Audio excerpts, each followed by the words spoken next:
काष्ठ कला यानी लकड़ी की कला कहाँ की प्रसिद्ध है? बस्सी गांव चित्तौड़गढ़ की प्रसिद्ध है। लकड़ी की जो कला है वह बस्सी गांव चित्तौड़गढ़ की प्रसिद्ध है। काष्ठ कला के जनक प्रभात सिंह सुथार, सुथार ही है, ये ध्यान रखना, कोई गलत शब्द नहीं है। पेन मेरा नहीं चलता है, मैं कुछ नहीं कर सकता उस बारे में। तो जो सुथार प्रभात जी सुथार हैं वह काष्ठ कला के राजस्थान में जनक माने जाते हैं। अब कई तरीके की काष्ठ कला हैं, उनके बारे में पढ़ते हैं। पहला आता है खंडा। खंडा क्या है? यह तलवार नुमा, लकड़ी की तलवार नुमा आकृति होती है, उसे हम खंडा बोलते हैं। ये तलवार है, लक्काई की है, ये लकड़ी की तलवार है, इसको ध्यान रखो, इसको क्या बोलेंगे? खंडा। मतंगा, मतंगा क्या है? पगड़ी बांधने के लिए बनाया गया लकड़ी का बुत। शोरूमों के बाहर जो प्लास्टिक के या फाइबर के आपने बुत देखे हैं जिस पर टी शर्ट, शर्ट, कोट आदि टंगे रहते हैं, उसी तरह से पगड़ी को बांधने के लिए राजस्थान में एक लकड़ी का बुत बनाया जाता है। आदमकद यानी आदमी की तरह जो डमी होती है उसको ही हम मतंगा बोलते हैं। पात्रे तिपर्णी, ये बहुत मुख्य है, इसको हमको याद भी रखना है, स्टार लगा लो। पात्रे त्रिपर्णी क्या है? तो पात्रे त्रिपर्णी जैन साधुओं के खाने पीने के लकड़ी के बर्तन हैं। जैन साधु जो हैं वो धातु के बर्तनों का उपयोग नहीं करते, वो जो खाने पीने के लिए लकड़ी के बर्तनों का उपयोग करते हैं उनको हम पात्रे तिपर्णी कहते हैं। पात्रे तिपर्णी जो है वो पीपाड़ा जोधपुर का प्रसिद्ध है, ये याद भी रखना है क्योंकि इसकी जगह भी पूछी गई है एक बार। तो क्या नाम है इसका? पीपाड़ जोधपुर। इस यहाँ की जो प्रसिद्ध है पात्रे तिपर्णी, क्या होती है? जैन साधुओं की खाने पीने की बर्तन होते हैं जिसके लकड़ी के बने हुए। गणगौर कला लकड़ी की है, तो गणगौर कला जो है वह बस्सी का प्रसिद्ध है। बस्सी में गणगौर में क्या होता है? शिव व पार्वती जी, शिव व पार्वती की मूर्तियां बनाई जाती हैं लकड़ी से। तो यह क्या हो गई? यह है गणगौर कला। कहाँ की प्रसिद्ध है?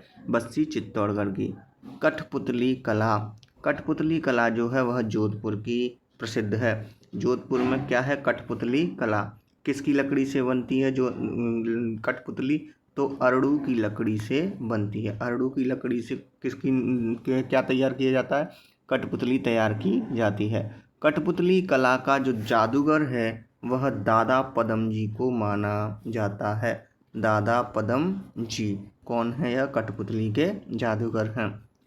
लकड़ी का फर्नीचर बाड़मेर का प्रसिद्ध है, बाड़मेर के बाद जोधपुर में भी अच्छा मिलता है। लकड़ी के झूले जोधपुर के प्रसिद्ध हैं। लकड़ी के खिलौने उदयपुर के प्रसिद्ध हैं। खिलौनों के बारे में हमें और भी जानकारी लेनी है तो एक बार इन दोनों तीनों को दोबारा देख लेते हैं।